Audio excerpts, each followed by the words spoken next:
Welcome to SKM institute. नए सत्र के लिए इग्नू के सॉल्व असाइनमेंट अवेलेबल है। आप इस व्हाट्सएप नंबर पर कांटेक्ट कर सकते हैं सॉल्व असाइनमेंट्स के लिए, या आप डिस्क्रिप्शन में जो लिंक दिया गया है, चैट लिंक है, आप वहां से डायरेक्ट चैट कर सकते हैं। IAS फाउंडेशन प्रोग्राम के तहत जो इग्नू के स्टूडेंट्स हैं, BA विषय से संबंधित जो क्लासेस लिया गया था टीचमेंट ऐप पर, उन क्लासेस को मैं एडिट करके 1 बाय 1 यूट्यूब पर अपलोड कर रहा हूं, ताकि जो अदर स्टूडेंट्स हैं इग्नू के, वे इसका फ़ायदा ले सकें। कुछ स्टूडेंट्स को पता ही नहीं होता कि UPSC IAS PCS क्या है। मुख्य रूप से यह परीक्षा आर्ट्स के विषयों पर आधारित है। उन्हें स्कूल और कॉलेज के समय में ही इस परीक्षा की तैयारी धीरे धीरे शुरू कर देनी चाहिए। मेरे ये ऑनलाइन कोर्सेस हैं जिसके रजिस्ट्रेशन ओपन हो चुके हैं नेक्स्ट बैच के लिए।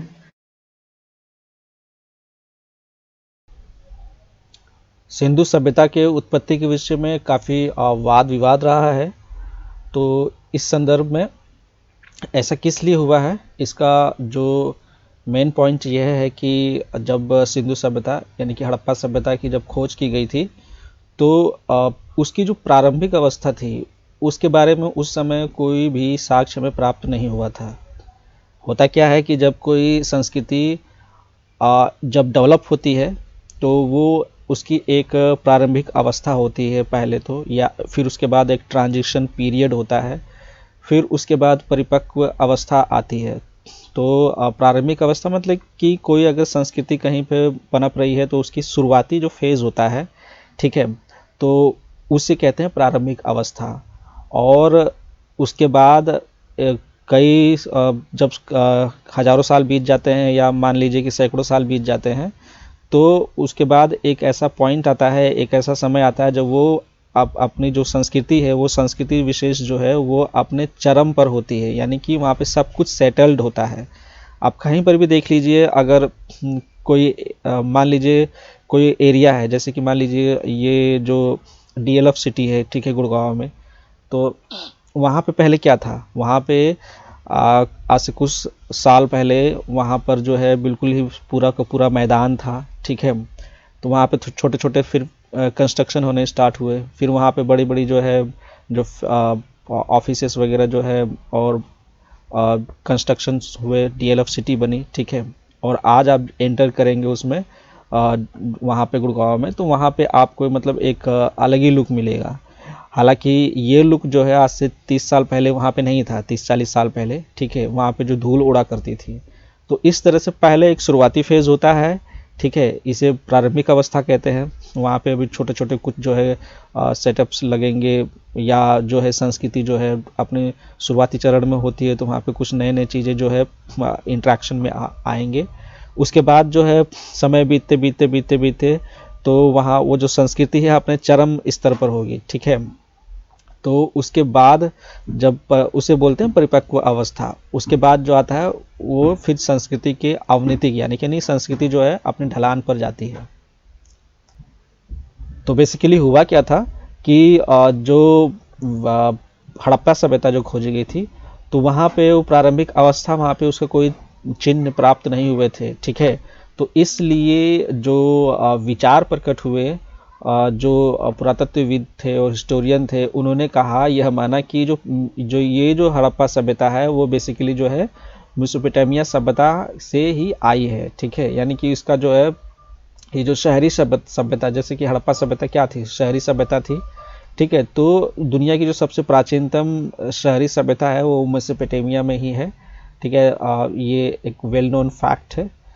तो इसी तरह से इसको सभी जो उस समय के काफ़ी जो पुरातत्वविद थे, उन्होंने कहा कि ये जो है जो हड़प्पा सभ्यता है ये मेसोपोटामिया सभ्यता से आई है, ठीक है। 1931 में जॉन मार्शल ने इस सभ्यता के प्रारंभिक उत्पत्ति के विचार सामने आए हैं। उन्होंने मोहनजोदाड़ो पर दी गई रिपोर्ट के अनुसार उन्होंने ये कहा, बेसिकली जो जॉन मार्शल थे उन्होंने ये कहा कि ये जो हड़प्पा सभ्यता है ये मूल रूप से देशी है, ठीक है। उन्होंने जैसे कि कुछ पुरातत्वविद कह रहे थे कि ये जो हड़प्पा सभ्यता है, संस्कृति है, ये मेसोपोटामिया से आई है, ठीक है, शहरी सभ्यता जो है। तो जॉन मार्शल ने कहा कि नहीं, ये जो है इसका जो उद्भव भी है, उद्भव यहीं पे हुआ है, और ये कोई विदेशी रूप मतलब इसका जो मूल है कहीं विदेश में नहीं है, ये मूलतः ये देशी सभ्यता है, ठीक है।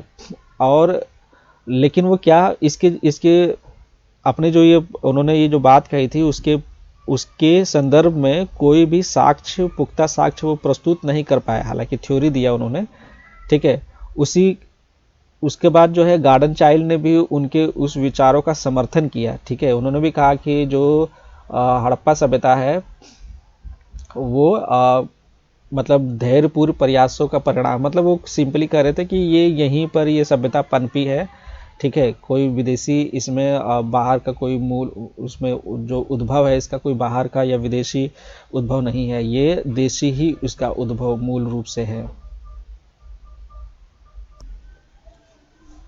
और दूसरी तरफ कुछ विद्वान जो थे वो उन्होंने कहा था कि जो शहरीकरण की जो शुरुआत है वो मेसोपोटामिया से आई है, ठीक है। इसमें कई तर्क है, जैसे कि E.H. मैके ने ये तर्क दिया कि मेसोपोटामिया की उरुक संस्कृति के आक्रमणकारियों द्वारा जो यहाँ के देशी लोग थे उनके परस्पर जो है इंटरेक्शन में आए, और उनके प्रभाव से ही ये जो सभ्यता हड़प्पा सभ्यता जन्म लेती है, ठीक है। तो उसी के बाद उनके बाद जो है स्टुअर्ट पिगार्ड ने भी जो एक स्टुअर्ट पिगार्ड जो थे उन्होंने मार्शल के विचारों को समर्थन, जो जॉन मार्शल जो थे, जो कह रहे थे कि ये जो सभ्यता है ये मूल रूप से देशी है, ठीक है।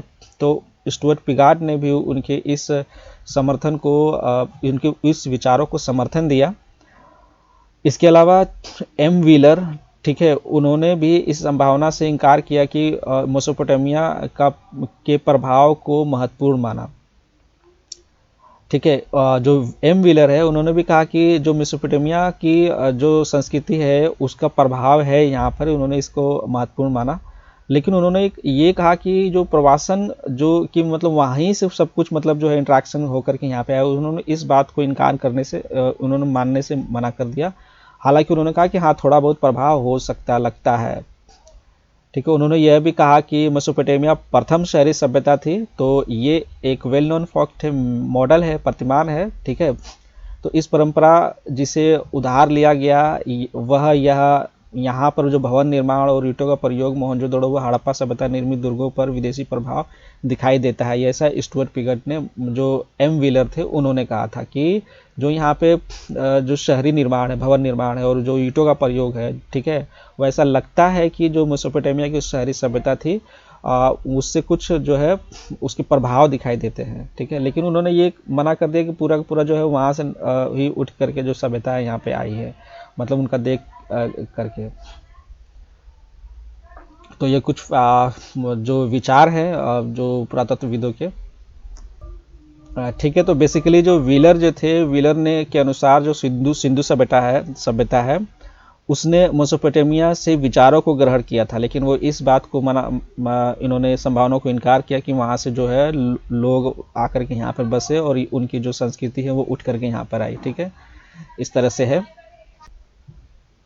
तो ये बेसिकली इस तरह के जो है विचारों में वाद विवाद चलता रहा पुरातत्वविदों की ओर, जो इतिहासकार थे। ये सब इसलिए हो रहा था क्योंकि जो प्रारंभिक एक संस्कृति का जो प्रारंभिक चरण होता है उसके कोई साक्ष्य प्राप्त नहीं हो पाए थे। लेकिन बाद में क्या हुआ कि 1960 के दशक में धीरे धीरे विचारों में बदलाव दिखे। कारण यह था कि अब कुछ साइट्स, कुछ ऐसे स्थल हमें प्राप्त हो रहे थे जिससे जो संस्कृति थी, जो हड़प्पा सभ्यता थी, सिंधु सभ्यता थी, उसके संस्कृति के जो प्रारंभिक जो स्रोत थे हमें प्राप्त हो रहे थे। ऐसे कुछ हमें स्थल प्राप्त हुए, जैसे कि कोट दीजी की खुदाई हुई, ठीक है, 1955-57 में सिंध में। तो वहाँ पर जो है हड़प्पा स्तर के नीचे एक किलेबंद दुर्ग परिसर मिला, ठीक है। और जैसे कि सधार, तस्तरी, पीपल के पत्ते, मछली के शल्क, टेराकोटा केक, इस तरह के अवशेष जो है कोट दीजी सभ्यता, सिंधु सभ्यता के पहले के हैं, सिंधु सभ्यता से पहले के ये अवशेष प्राप्त हुए, जिसके बाद जो है कुछ विचारों में बदलाव हमें देखने को मिले, ठीक है। इसी तरह कालीबंगा में जो पुरातत्विक खुदाई हुई, ठीक है, घग्गर घाटी में और वहाँ पर जो किलेबंद योजनाबंद सिंधु सभ्यता और जो पूर्वी जो बस्ती थी विभिन्न जो मृदभांड में प्राप्त हुए। ठीक है, तो ये फिर एक तरह से जो बलूचिस्तान में भी कुछ साइट्स में प्राप्त हुए। तो कोट दीजी हड़प्पा और बलूचिस्तान के स्थलों में जो मृदभांडों में एक समान स्तर वाली समताएं प्राप्त हुई, तो जिससे ये भी पता चलता है कि ये जो है एक ही संस्कृति के पार्ट थे। लेकिन जो चरण होता है, प्रारंभिक चरण और फिर परिपक्व चरण, ठीक है, ये हमें प्राप्त हो गए थे। तो ये फिर सिद्ध हो गया कि ये जो संस्कृति है हड़प्पा सभ्यता, ये यहीं पर की है, देसी की यहीं पर मतलब शुरू में पनपी है, फिर उसके बाद जो है वो परिपक्व मतलब शहरी सभ्यता की तरफ विकसित हुई है। ठीक है, तो मैं दिखा देता हूँ कोट दीजी का एक साइट। ये देखिए, ये कोट दीजी का एक साइट है। ठीक है, तो ये आप देख रहे हैं इस तरह के जो है स्थल है।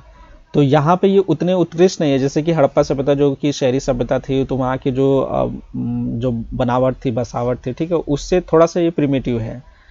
तो इसलिए इसे बोला गया कि ये जो है प्रारंभिक फेज था, ठीक है, इस संस्कृति का।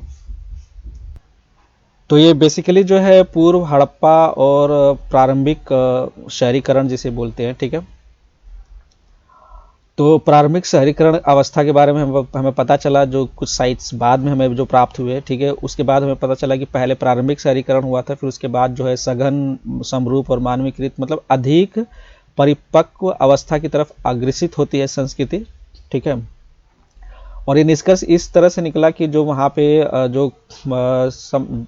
जो साइट्स थी, जो स्थल प्राप्त हुए, उसमें समकालीन संस्कृतियों के बारे में पता चला। फिर वहाँ पे जो वास्तुकला थी, कलाकृतियाँ थी, और उसमें तकनीकी समानताएं देखी गई। तो इसके अनुसार जो है, और जो रहन सहन का तरीका जो था, ठीक है, उस संस्कृतियों में, तो इससे पता चला कि जो परिपक्व हड़प्पा काल का और जो जिसे परिपक्व हड़प्पा काल से पहले जो है आरंभिक हड़प्पा काल की मौजूदगी थी। तो ठीक है, इस चीज़ को भी अभी पुरातत्वविदों ने लगभग मान लिया।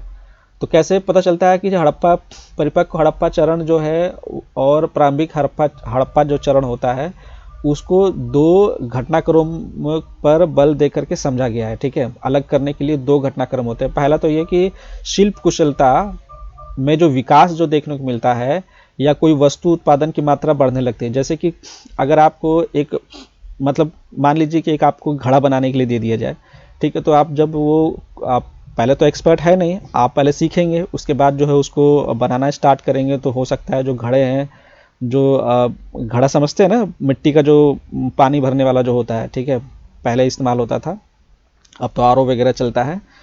तो इस घड़े को हो सकता है कि आप पहली बार में न बना पाए, ठीक है, कुछ समय बाद उसको बनाने लगे, लेकिन वो उतनी गोलाई में, शेप में नहीं बन पाएगा, वो टेढ़ा मेढ़ा कुछ रहेगा। ठीक है, और समय भी ज़्यादा लगेगा उसको बनाने में।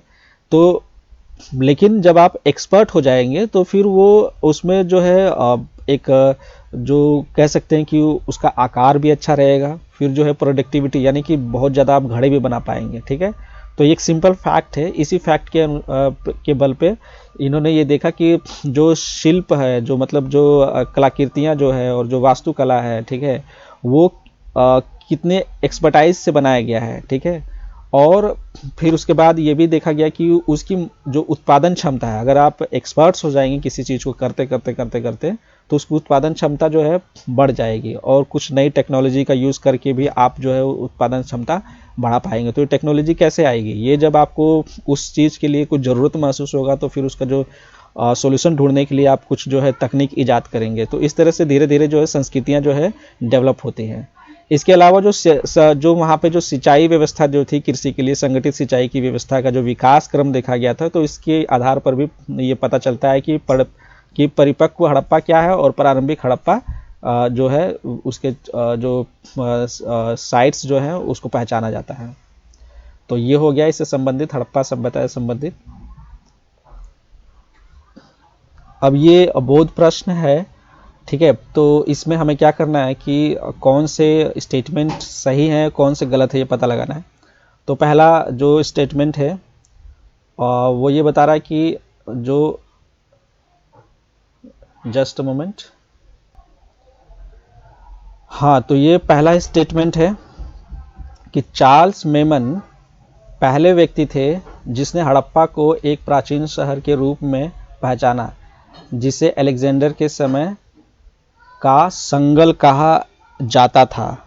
ठीक है, तो ये मैंने पढ़ाया था। ठीक है, ये बिल्कुल सही है।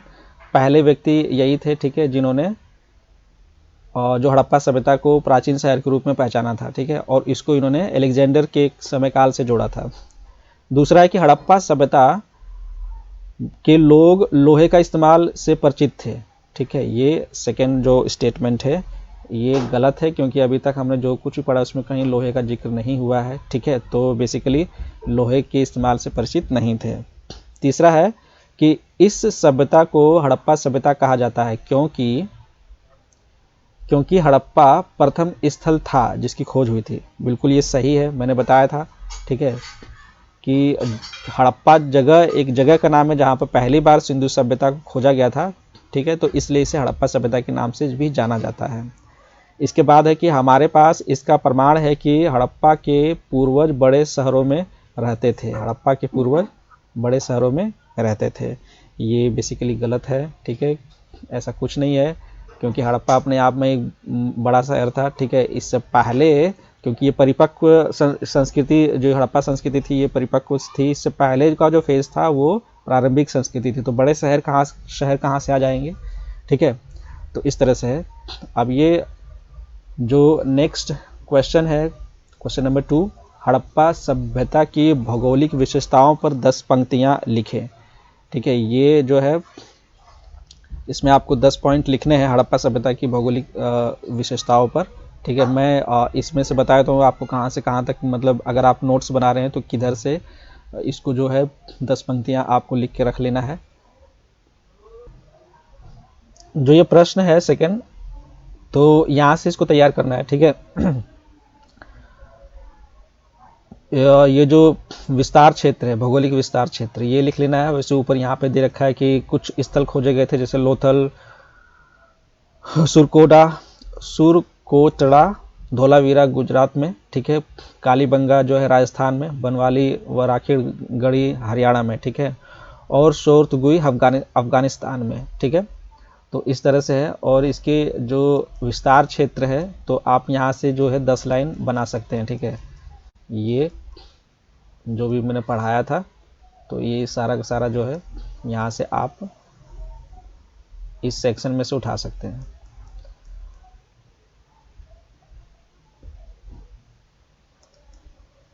ठीक है, तो ऊपर जो लिखा गया था जैसे शोतगोई है, ठीक है, अफगानिस्तान में, तो इसके बारे में एक दो लाइन लिख लीजिए। ठीक है, उसी तरह से कालीबंगा, ठीक है, रोपड़ हो गया, राखीगढ़ी हो गया। ठीक है, इसके बारे में एक दो लाइन लिखेंगे तो हो जाएगा, 10 लाइन ईजिली हो जाएगा। ठीक है,